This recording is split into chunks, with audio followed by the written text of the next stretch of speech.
Hello बच्चों, कैसे हो आप लोग? अच्छे होंगे बेटा। बेटा मैं आपको पढ़ा रही थी बिहारी लाल जी का चैप्टर नीति। नीति की बेटा जो व्याख्या है, संपूर्ण व्याख्या मैं आपको समझा चुकी हूँ और आज मैं आपको बताऊंगी बिहारी लाल जी का चैप्टर नीति के अभ्यास। तो जान लेते हैं बेटा आज हम नीति के अभ्यास। ठीक है बेटा, नीति चैप्टर आपका किसका है? बिहारी लाल जी का। बिहारी लाल, ठीक है बेटा। और ये किसका चैप्टर है आपका? ये चैप्टर है बेटा आपका बिहारी लाल जी का चैप्टर है आपका नीति। नीति, ठीक है बेटा। समझ आ रहा है बिहारी लाल? फिर से देख लो। बिहारी लाल, बिहारी लाल जी का चैप्टर है आपका नीति। ठीक है बेटा। और हम जानेंगे बेटा नीति के अभ्यास प्रश्न। अभ्यास प्रश्न, ठीक है बेटा। हम जानेंगे नीति के अभ्यास प्रश्न। चैप्टर आप जो संपूर्ण व्याख्या वाली वीडियो मैंने बताई है वहां से आप समझ लें, उसी के बाद आप इसके अभ्यास प्रश्न समझ पाएंगे। ठीक है बेटा। तो अपनी अपनी बुक निकाल लें बेटा, और बुक में आप लोग चैप्टर निकालेंगे नीति। ठीक है। तो देखते हैं इसमें क्वेश्चन है आपका, दिए गए पद्यांशों पर आधारित प्रश्नों के उत्तर दीजिए। ठीक है। तो आपको क्या करना होगा, पहले आपको पद्यांश को पढ़ना होगा और उसी के बाद आप इसके आंसर दे पाएंगे। ठीक है। तो हम पहले इसका पद्यांश जानेंगे। क्या कहते हैं यहाँ पे? बिहारी लाल जी कहते हैं, जो चाहत चटक न घटे मैलो होए न मेत रजराज सुना छुआए तो नेह चिकनो चित्त। ठीक है। तो देखते हैं इसमें क्या कहते हैं। पहला क्वेश्चन है इसमें आपका, प्रस्तुत पद्यांश का संदर्भ लिखिए। क्या हो गया क्वेश्चन आपका? प्रस्तुत पद्यांश का संदर्भ लिखिए। तो इसे हम जान लेते हैं कैसे करेंगे हम इसे। जो चाहत से और चित्त। ठीक है। इसमें आपका जो पांचवा है ये जो चाहत, ठीक है। जो चाहत से आपका हो जाएगा बेटा चित्त। ठीक है बेटा, चित्त ये आपका हो जाता है। अब हम जानेंगे इसका संदर्भ। ठीक है बेटा, इसका संदर्भ आपको लिखना होगा। बेटा मैं आपको पहले जो वीडियो, आपको पिछली वीडियो में मैंने आपको जो बताया था, आपका जो भक्ति वाला आपको बताया था, उसमें मैंने आपको जो संदर्भ बताया था, उसमें आपको सिर्फ क्या करना होगा, इसमें सिर्फ आपको शीर्षक का नाम चेंज करना होगा, बाकी का सारा वैसे के वैसे रहेगा। ठीक है। तो एक बार फिर से सुन लो। यहाँ पे संदर्भ इसका कैसे करोगे आप जान लेते हैं। देखो, प्रस्तुत पद्यांश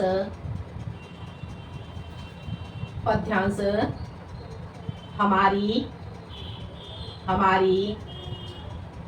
पाठ्य पुस्तक हिंदी के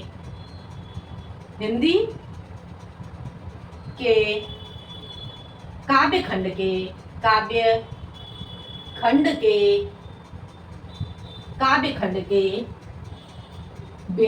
कृत बिहारी सतसई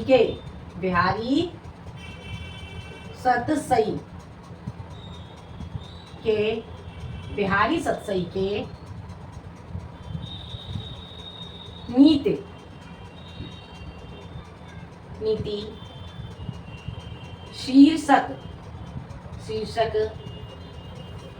नीति शीर्षक से संग्रहित है। आगे समझ में?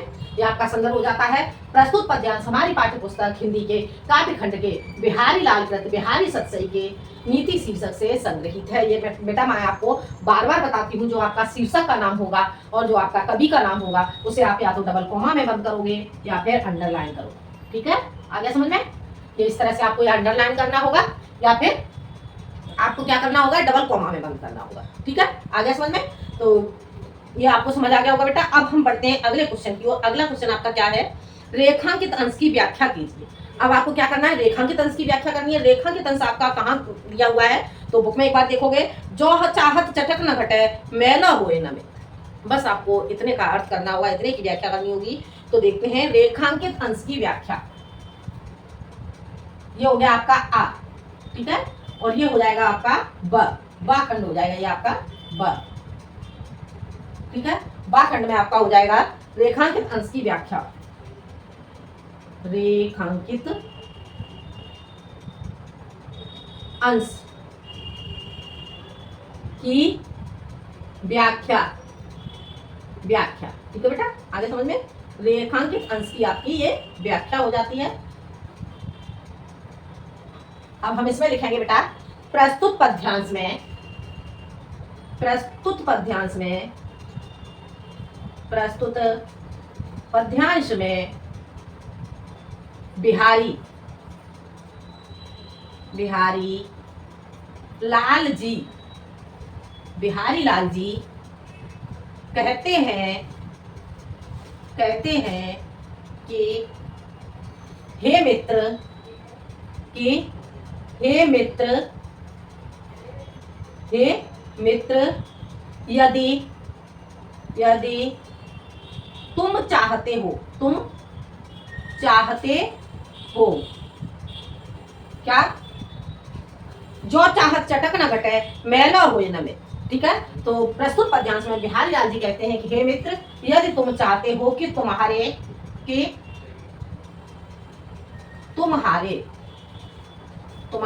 चित्त, चित्त और चित्त का क्या हो गया बेटा? चित्त किसे कहते हैं हम? मन के लिए। ठीक है, मन।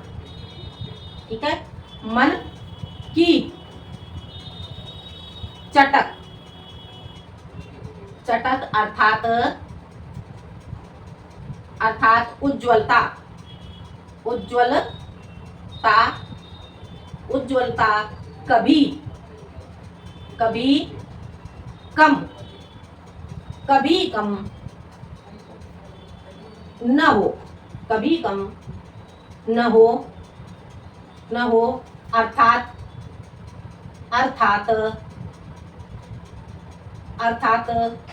तेल लगी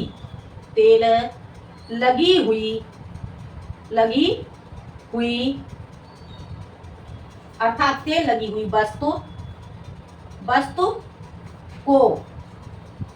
वस्तु को धूल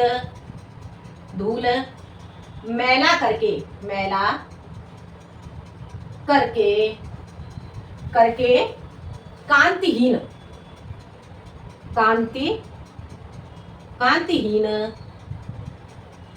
बना देती है, उसी प्रकार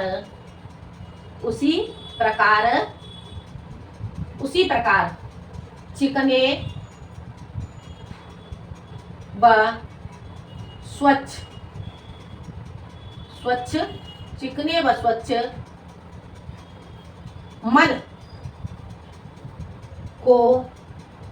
मन को गर्व,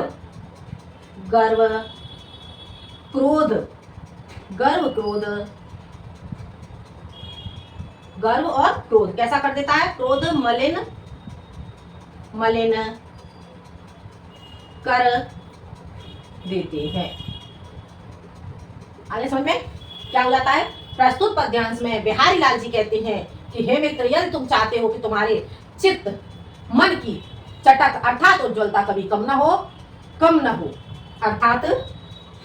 अर्थात तेल लगी हुई वस्तु को धूल मैला करके कांतहीन बना देती है, उसी प्रकार चिकने व स्वच्छ मन को गर्व, क्रोध मलिन कर देते हैं। आगे समझ में? ये आपका हो जाता है रेखांकित अंश की व्याख्या।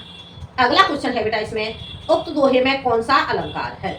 उक्त दोहे में कौन सा अलंकार है? अब आपको क्या करना है, इससे पहले आपका सा खंड में एक क्वेश्चन और है बेटा, पहले हम इसे देख लेते हैं। इतना आप लोगों को समझ आ गया होगा। ठीक है, इसके बाद हम देखते हैं सा खंड का अगला क्वेश्चन।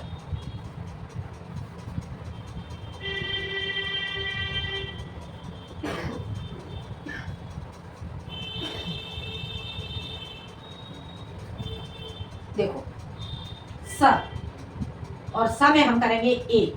ठीक है, इसमें क्या पूछा गया है बेटा? गर्व और रजोगुण किसे मलिन बना देते हैं? तो गर्व और रजोगुण किसे मलिन बनाते हैं? मनुष्य के मन को। ठीक है, किसे मलिन बनाते हैं? मनुष्य के मन को मलिन बनाते हैं। ठीक है, तो यहाँ पे लिखोगे गर्व और रजोगुण, और रजोगुण, रजोगुण, गर्व और रजोगुण किसे? मन को मलिन बना देता है। गर्व और रजोगुण मन को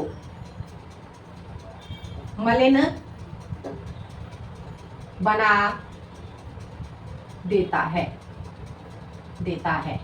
आगे समझ में? गर्व और रजोगुण मन को मलिन बना देता है। हो गया क्लियर? समझ आ गया? अगला क्वेश्चन है आपका, उक्त दोहे में कौन सा अलंकार है? अब यहाँ पे लिखना है आपको, उक्त दोहे में बी, उक्त दोहे में, उक्त दोहे में, दोहे में अनुप्रास, अनुप्रास, अनुप्रास रूपक, अनुप्रास रूपक श्लेष अलंकार है, अलंकार है। आगे समझ में? उक्त दोहे में अनुप्रास रूपक और श्लेष अलंकार का प्रयोग किया गया है। हो गया क्लियर? समझ आ गया? अब हम चलते हैं बेटा अगले खंड की ओर। ये क्वेश्चन आप लोगों को समझ आ गए होंगे। अब हम देखते हैं अगला। देखो अगला हो जाता है आपका, देखो अगला है आपका छठा बढ़त, बढ़त, और उसके बाद हो जाएगा आपका कुम्हेलाय।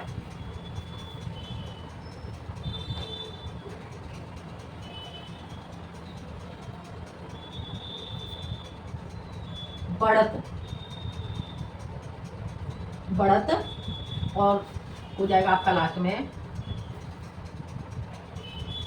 कुम्हेला, कुम्हेलाए।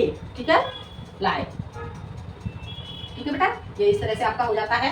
अब हमें क्या करना है, एक बार इसे पढ़ के देख लो। पहले हम पद्यांश को पढ़ के देख लेंगे। बढ़त बढ़त संपत्ति सलिल मन सरोज बढ़ जाए, घटत घटत सुन फिर घटे बरो समूल को मिलाए। अब देखो यहाँ पे क्या कहते हैं। पहला क्वेश्चन आपका हो जाता है, प्रस्तुत पद्यांश का संदर्भ लिखिए। ये क्वेश्चन बेटा मैंने आपको अभी अभी समझाया था। ठीक है? ये आप कर ही लोगे। अगला क्वेश्चन है आपका, रेखांकित अंश की व्याख्या कीजिए। अब आपको क्या करना है, यहाँ पे रेखांकित अंश की व्याख्या करनी है। तो देख लेते हैं इसे। बाखंड, बा, रेखांकित, रेखांकित अंश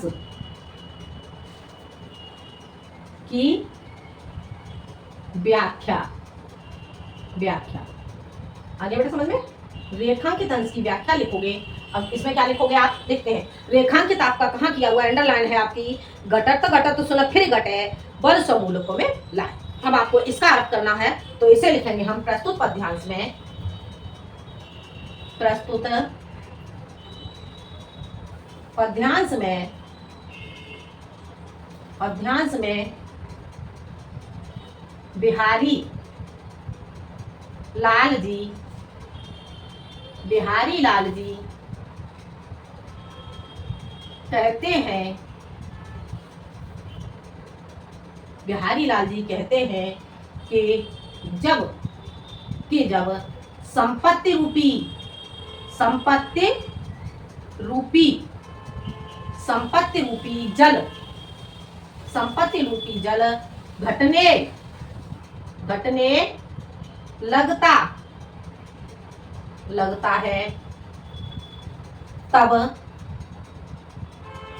तब मनुष्य, मनुष्य का मन रूपी, मन रूपी क्या होता है, घटत घटत सुन फिर घटे बल समूल को मिला है। तब मनुष्य का मन रूपी कमल, मन रूपी कमल नीचे नहीं आता, नहीं आता, अपितु, अपितु अर्थात, अर्थात क्या लिखोगे, अर्थात उसकी, अर्थात उसकी, उसकी, अर्थात उसकी अभिलाषाएं, अभिलाषाएं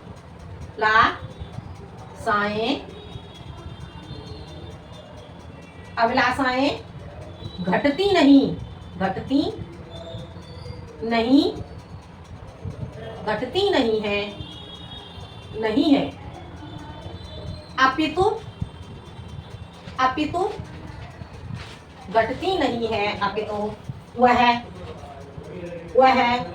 समूल समूल नष्ट नष्ट हो जाए हो जाती हैं। आगे समझ में? देखो एक बात समझ लो, प्रस्तुत पद्यांश में बिहारी लाल जी कहते हैं कि जब संपत्ति रूपी जल घटने लगता है तब मनुष्य का मन रूपी कमल नीचे नहीं आता, अर्थात उसकी अभिलाषाएं घटती नहीं है, अपितु वह समूल नष्ट हो जाती हैं। हो गया क्लियर? समझ आ गया? ये आपका हो जाता है रेखांकित अंश की व्याख्या। अगला है क्वेश्चन आपका अगला, साखंड संपत्ति रूपी जल के बढ़ते रहने से क्या होता है? संपत्ति रूपी जल के बढ़ते रहने से क्या होता है? साखंड साखंड और सा का आपका हो जाएगा ए। क्वेश्चन आपका क्या हो जाता है? संपत्ति रूपी जल के बढ़ते रहने से संपत्ति रूपी जल के बढ़ते रहने से मन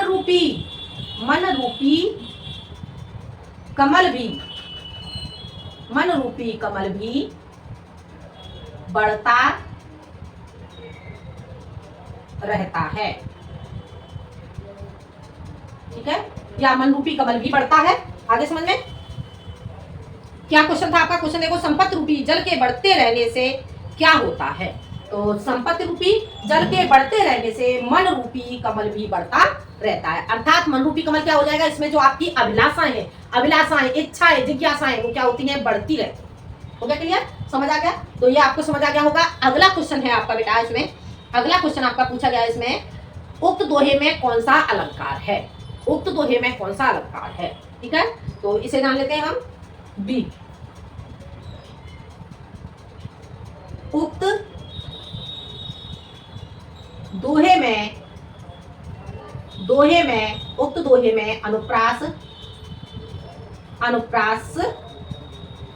पुनरुक्ति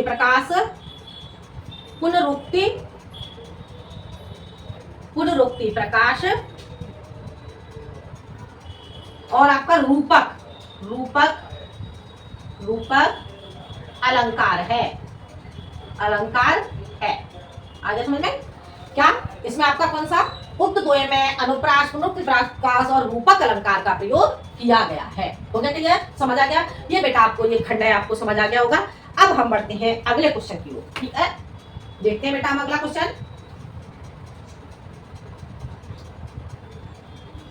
अगला क्वेश्चन देख लेते हैं बेटा हम।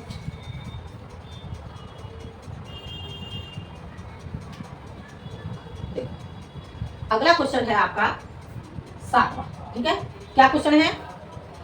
बसे बुराई जासुतन ताही को सनमान, भलो भलो कई छोड़ियो खोटे ग्रह जप दान। ठीक है, तो अब यहाँ पे बसे बुराई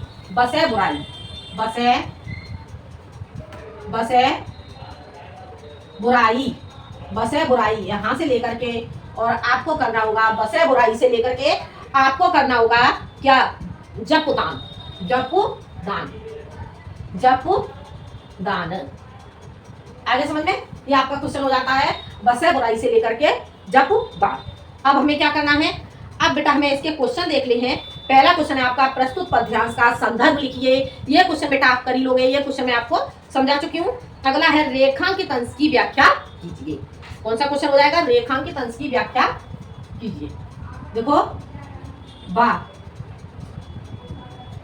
रेखांकित अंश की व्याख्या क्या करना है? रेखांकित अंश की आपको व्याख्या करनी होगी बेटा। अब हम इस क्वेश्चन को देखते हैं। इस क्वेश्चन में क्या कहते हैं बिहारी लाल जी? देखो भलो भलो कह छोड़ियो खोटे ग्रह जप। प्रस्तुत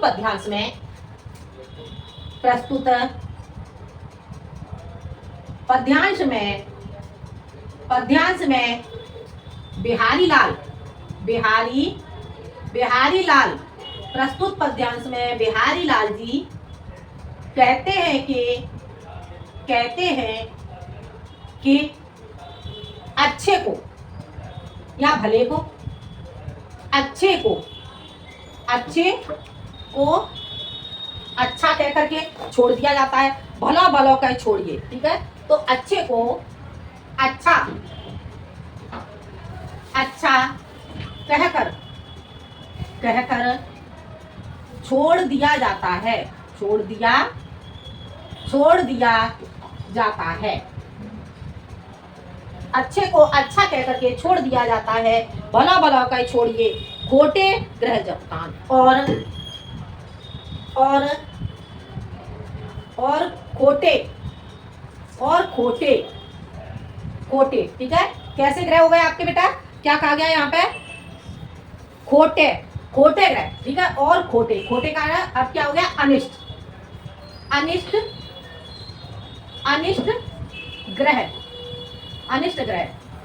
ग्रह कौन कौन से होते हैं बेटा आपके, अनिष्ट ग्रह हो गए आपके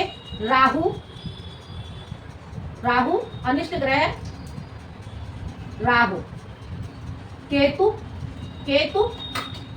शनि, आदि के लिए आदि के द्वारा होने वाले कष्टों के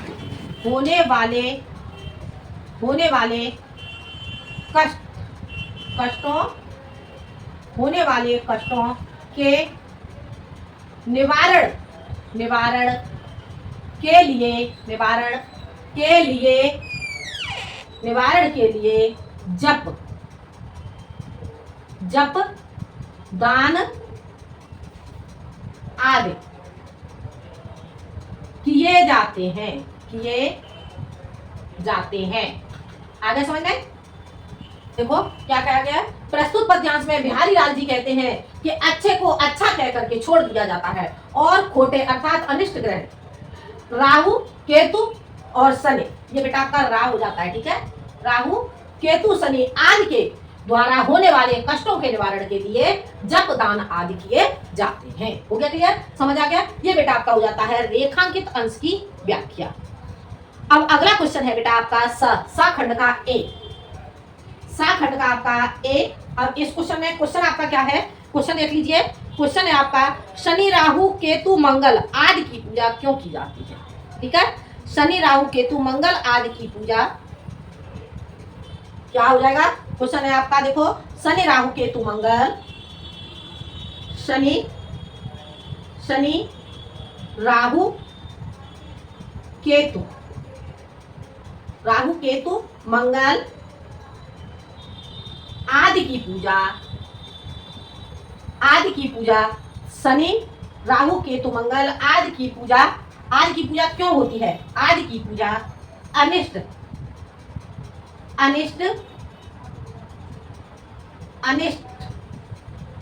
के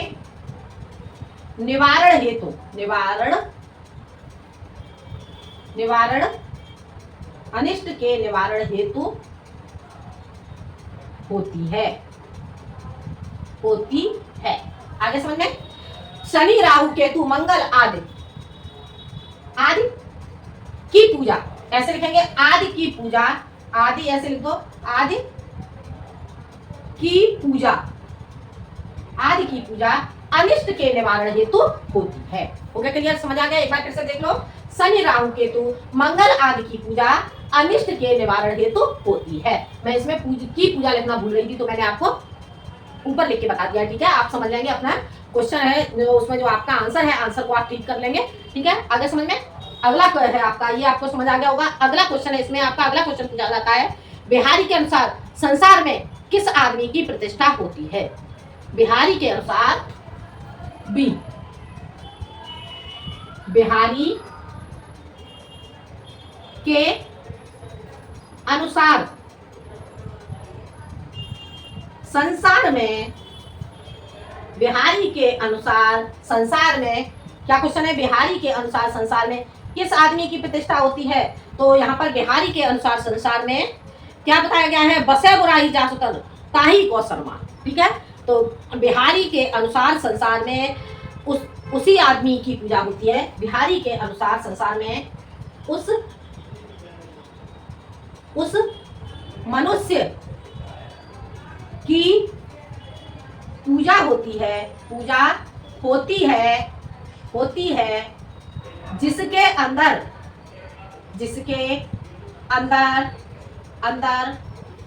बुराइयों का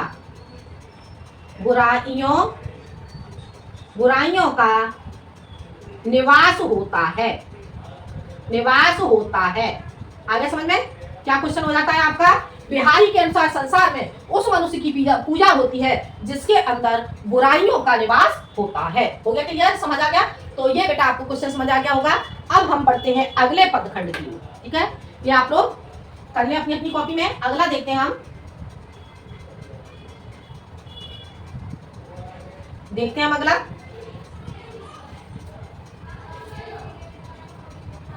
अगला देख लेते हैं हम। अगला आपका क्वेश्चन है 8वां में आपका क्या बताया गया है जानते हैं?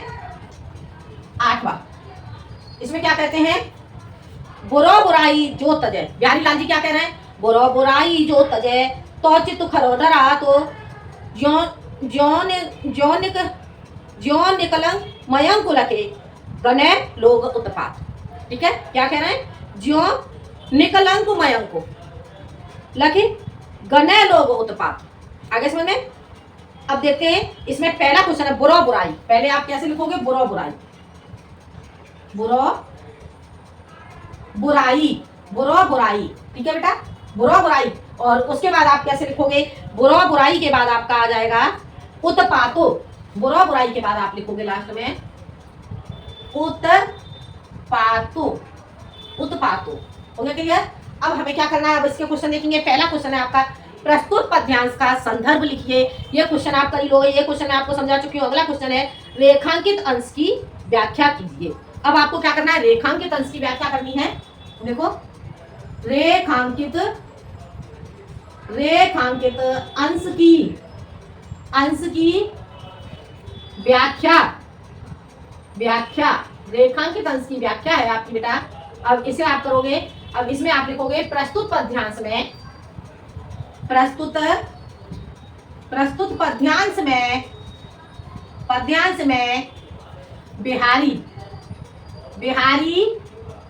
बिहारी लाल जी कहते हैं कि यदि यदि बुरा व्यक्ति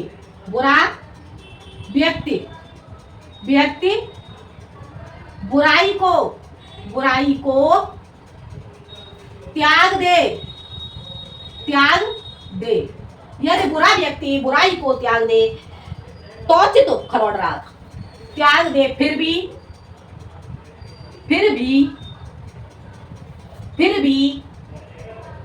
भी मनुष्य के मन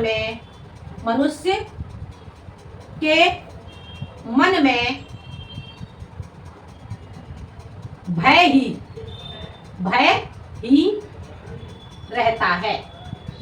आगे समझ में क्या कहते हैं? बिहारी जी कहते हैं, प्रस्तुत पद्यांश में बिहारी जी कहते हैं कि बुरा व्यक्ति बुराई को त्याग दे फिर भी मनुष्य के मन में भय ही रहता है। जैसे कि मान लो कोई डाकू या लुटेरा है, डाकू मान लो अपना जो चोरी भी करता है, जो भी लूटपाट करता है, उसे वो त्याग देगा, फिर भी मनुष्य के मन में क्या रहेगा? ये तो डाकू है, फिर से लूटपाट कर सकता है। ठीक है, तो वही यहाँ पे बिहारी जी कहते हैं कि प्रस्तुत पद्यांश में बिहारी जी कहते हैं कि बुरा व्यक्ति बुराई को त्याग दे फिर भी मनुष्य के मन में भय ही रहता है, भय ही व्याप्त रहता है, भय की संभावना रहती है। ठीक है, आगे समझ में?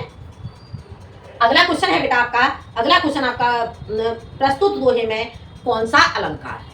प्रस्तुत दोहे में कौन सा अलंकार है? तो ये क्वेश्चन आप लिखोगे। ये आपका था बेटा सा खंड का, ये रेखांकित अंश की व्याख्या थी सा, ये था आपका बा खंड। ठीक है बेटा, बा, और अब हो जाता है आपका सा। तो क्या क्वेश्चन है आपका? प्रस्तुत दोहे में कौन सा अलंकार है? अब आपको क्या बताना है? दोहे में कौन सा अलंकार का प्रयोग किया गया है? तो इसमें लिखोगे प्रस्तुत प्रस्तुत दोहे में अनुप्रास अनुप्रास दृष्टांत दृष्टांत अलंकार अलंकार का प्रयोग किया गया है आगे बेटा समझ में, ये आपका क्वेश्चन कंप्लीट हो जाता है। प्रस्तुत दोहे में अनुप्रास दृष्टांत अलंकार का प्रयोग किया गया, अनुप्रास और दृष्टांत अलंकार का प्रयोग किया गया है। ठीक है बेटा, आगे समझ में। तो बेटा ये था आपका बिहारी लाल जी का चैप्टर नीति के अभ्यास प्रश्न। बेटा ये चैप्टर आपको समझ में आ गया होगा। संपूर्ण व्याख्या के लिए आप जो मैं पहले वीडियो डाल चुकी हूँ उसे देख लें। जब तक बेटा आप उस वीडियो को नहीं देखोगे तब तक आप अभ्यास प्रश्न को ठीक से नहीं समझ पाओगे। तो पहले आप वहां से इसकी व्याख्या जरूर समझ। ठीक है बेटा, तो ये बेटा आपको समझ आ गया होगा चैप्टर। ठीक है, तो बेटा वीडियो पसंद आए तो लाइक करें, शेयर करें और सब्सक्राइब करें। आज के लिए इतना ही, मिलते हैं हम अगले वीडियो में एक नए टॉपिक के साथ। जब तक के लिए धन्यवाद।